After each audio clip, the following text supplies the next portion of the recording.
Once again, welcome to the program. I'm Arba Kumsin.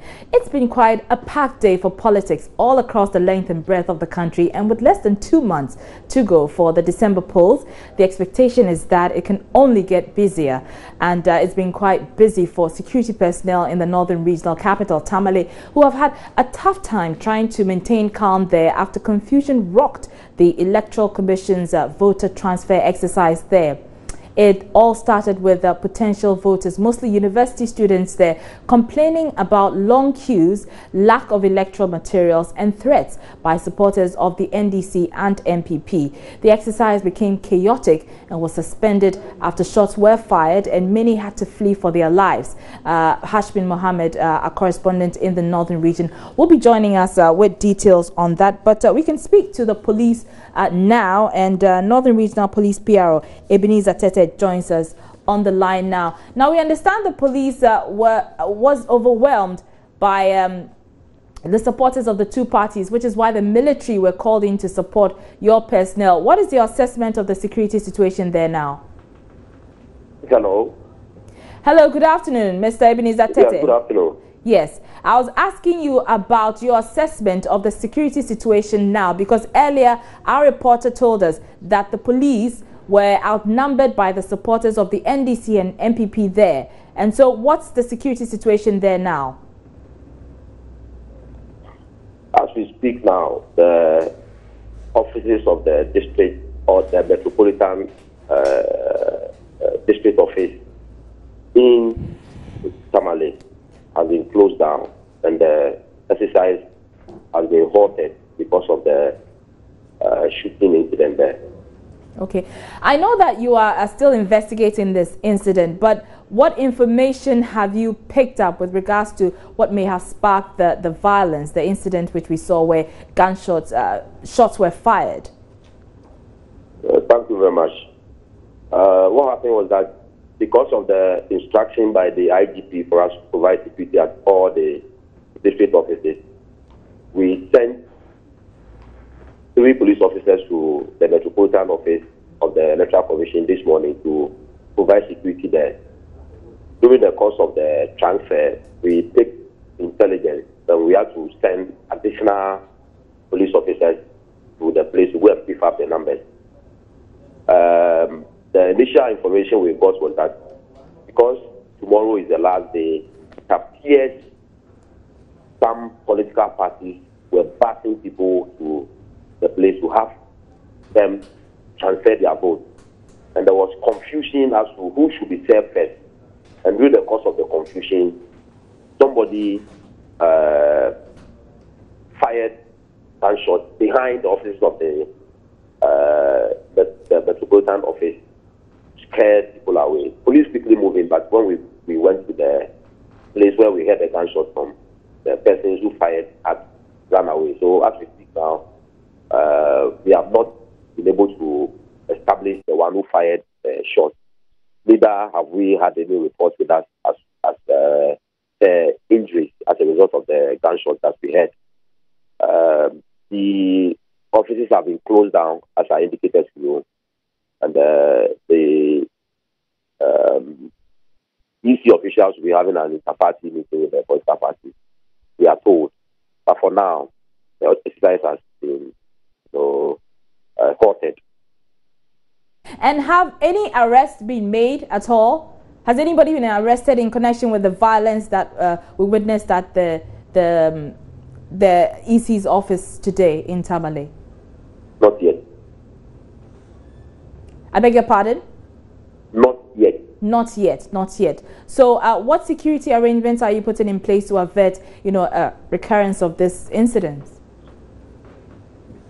So far, tomorrow being the final day, we are going to ensure that we remain very, very vigilant, because what we are experiencing today is a pointer to possibly what we have on our hands tomorrow. We will make sure that we beef up our numbers at all the electoral offices across the region. If you notice, for the past week, we've been recording incidents at various places within the region, and it is quite alarming, and it is informing us as to the security arrangement that we have put in place ahead of the election, before, during, and after the election. And we are going to do so because these things happening are giving us a pointer, and it will help us to strategize and to do things. Okay, ASP Ebenezer Tete, sorry to cut you in there, but I want to understand, do you have enough men? Do you have enough personnel? Because our understanding today from our reporter, what we gathered is that the supporters outnumbered the policemen, and that the policemen were not enough. Do you have enough men to be able to, maintain law and order at these centers as the exercise proceeds? As I told you, initially when the exercise started, we took 3 police officers to the ground. When we picked intelligence that tension was mounting up, we sent additional 7 officers there, and later our men from the rapid deployment force were also deployed there. I've also indicated to you that it appears some political parties were busing people to the grounds to have their people transfer their votes. Mind you, these are things that are supposed to be done legitimately. So I don't think persons should allow themselves to be bused, and they should allow themselves, to be sent to places to go and transfer their votes. These are purely administrative matters, and these are things that should be left for the Electoral Commission to do. But it is as a result of what we are experiencing now. That is why we have some of these problems on our hands. And I'm saying that we will strategize ahead of the elections and ensure that we do things in a more proactive way to ensure that the elections are peaceful, free, transparent, and fair. Very well. Your Thank question about whether we have enough men. The numbers that we have now, we are expecting that the numbers will be increased. That is the police population here, because the number of police centers have also been increased. And we hope that before the elections, we'll have more men with us here. But for what we have now, we are working within the constraints, and we hope that more personnel will be brought to us in the northern region here to beef up our numbers before the elections, during the elections, and after the elections, to ensure that the fragile peace that we are enjoying now is still intact.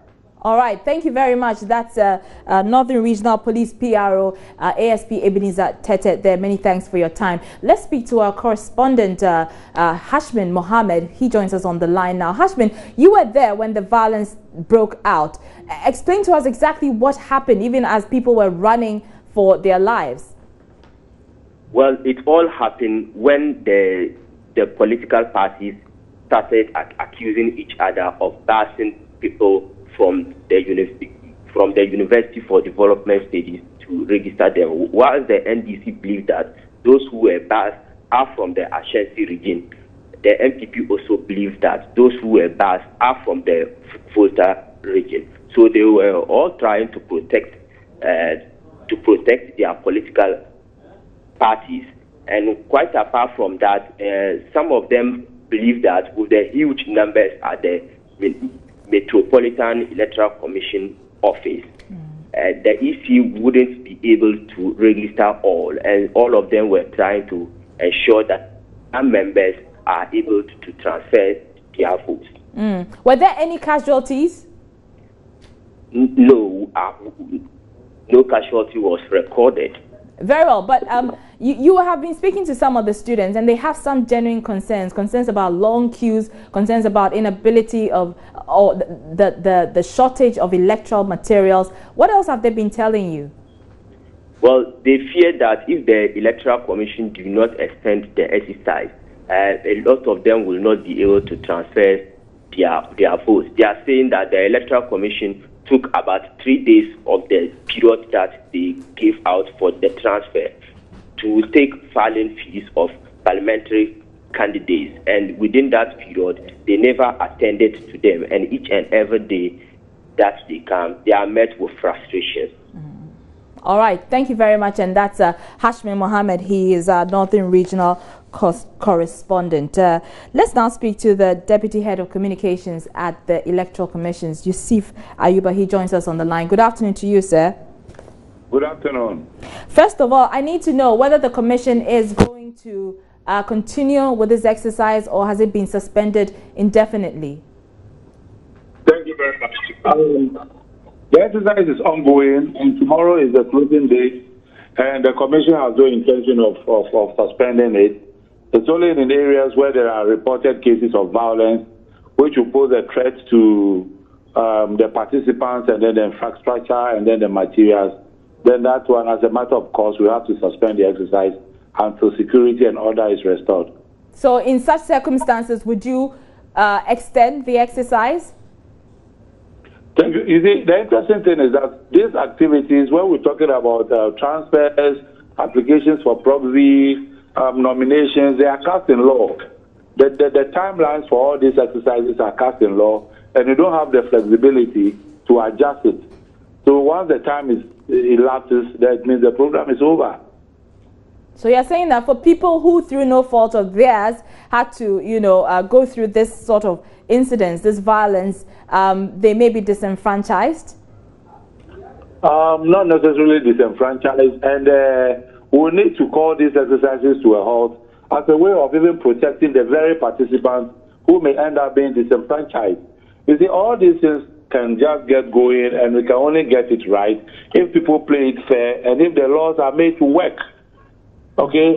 Because this is a situation where people who have no business in the exercise, people who know better, who shouldn't even bus people to the places and then go and stampede the electoral offices, are doing the very things they are not supposed to do. All right, but Mr. Japasu, the students we spoke to had real concerns. They were being consistently delayed by the EC officials, who said that they didn't have the enough materials to work with, like the forms that they needed to fill out. Also, they have exams coming up. So really, these delays don't favor them. So these are really genuine concerns. What are you going to do to address these concerns? No, in terms of materials, I think all the district offices are well resourced. All the district offices have the Form 1A, the Form 1C, and then the laminate. These are the very critical ones for the transfer processes. So we have enough transfer forms. We have enough of the Form 1A, Form 1C, and then the laminate for these very exercises. So I'm at a loss where they are talking about shortage of materials. You see, what the situation is simple as this. The machines, the devices, and the people are working within a time period, from morning up to evening. And with our pilot and the capacity of the machine, you can run about 200 maximum in a day.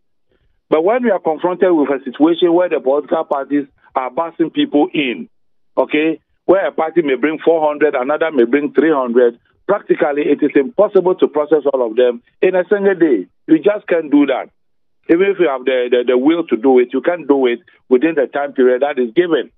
You see, and once they have all these people lined up at the offices, and because they have invested and they have bussed these people to the place, they insist that these people should be processed immediately, even when they have not made up the necessary requirements.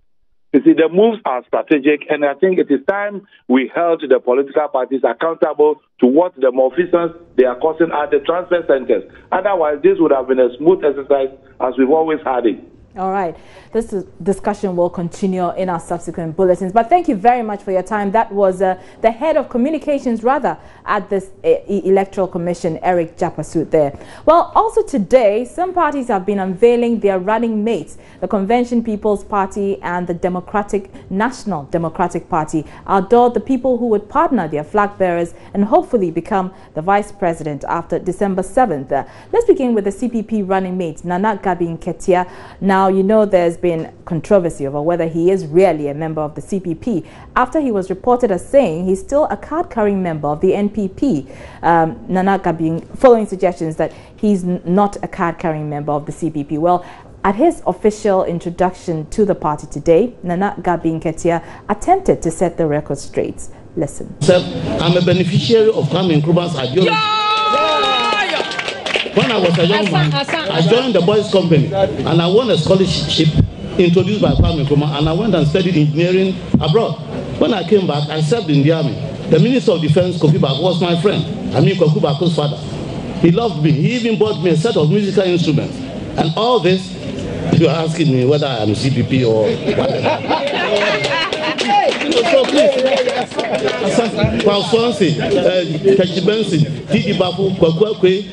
I can call you all the CPP elders' name by heart. So please, stop it there. I am with CPP. Everybody at one time was CPP in Ghana. Remember? Yes.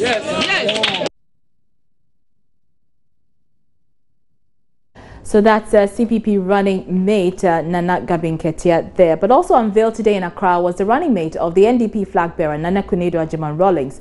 Kojo Mensah Sosu had, Mrs. Rawlings had earlier told us that the party settled on Mr. Sosu because it wants to win the votes of more youth, which she believes would enable the party to win the 2016 polls. Here are excerpts of today's unveiling ceremony. Well, as stated earlier on, probity, accountability, transparency, social justice. Spells it all out. Yes. And for you as a running mate, for the country that we live in, there's been issues from the political parties. Some have said that unemployment is a major challenge, Very well. threat to our democracy. What do you consider to be the number one beyond unemployment? Beyond unemployment, we have areas like education, agriculture, you name it. It's a host of them. We know the mess that we are in as a country. There's none of this that one must take for granted. They're all very important. Yeah. So for example, they do, I mean, what they get out of it, it's pittance. They can't actually live on them. They don't, I mean, you know, when you take, for example, 400 cities home, for example, per month, right? You expect to then perform magic to be able to live, right? I mean, these are the sort of things that we want to take a look at when we get a mantle. Yeah. But you come from a region which since 1992 consistently voted for the NDC. How are you hoping to change this voting pattern in the voter region? Well, it's not just about voter region alone. Yes, it's key because that's where I come from. Most often, it's all about what they hear is NDC, and NDC. We all know that. And they need to hear more than NDC. They need to know that this country actually belongs to them and it doesn't belong to one political party. And how are you hoping to change, knowing that you come from the region? Through education. You talk to them.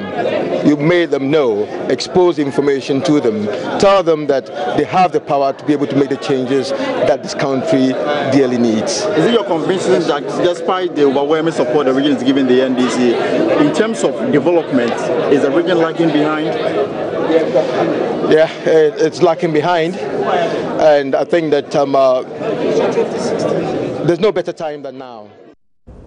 Now, let's talk about Manifesto, shall we? Because there's been quite a bit of talk about it today as well. Policy think tank Imani Ghana has been scrutinizing the governing NDC's 2012 Manifesto to assess their performance based on what they were able to achieve versus what they weren't able to achieve. And their assessment touched on key thematic areas: education, infrastructure, social policy, governance and the economy. So what did the NDC score? Well, Imani rated the performance of the NDC at 52.9% over the last 4 years in government. On the economy, NDC scored 43.9%, social policy 52.2%, governance 50.7%, infrastructure 55%, and education 69.4%. And there'll be more on this in our subsequent bulletin. But the All People's Party, led by Hassan Ayariga, also outdoored their manifesto today in Accra, and the flag bearer provided a tall list of promises and initiatives they would introduce if the party is elected into power, including free food and maternal allowances for pregnant women and many others. We will bring you details of this subsequently. Let's catch a quick update on the campaign trail now. Well, today it's been quiet for all the flag bearers except the governing NDC's John Dramani Mahama, who's campaigning in the Bono Ahafo region. Addressing a rally in Abisim near Sunyai, the NDC flag bearer touted the party as the most united in an obvious jab at the MPP flag bearer. Mr. Mahama said although he has sometimes been offended by party members, he always lets it go in the spirit of party unity. Listen.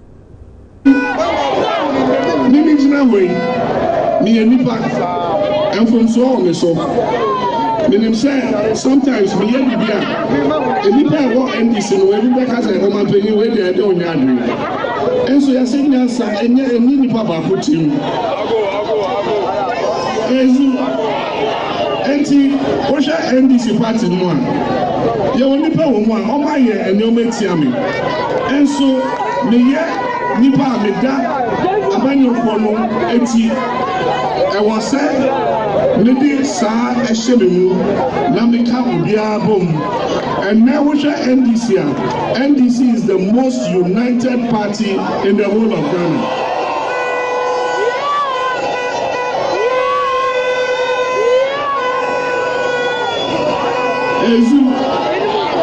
Ezu na tiko driver owo ho eka se ofodi kunim wa pai party no mienu pai wa fafa ena fa so eda baby na ofise efa na eda baby no mu dinechi debi omo twen Emana kodi kugo normal fatiko no normal ko ye ni yie normal side dia beto ekwan so normal drive your man there.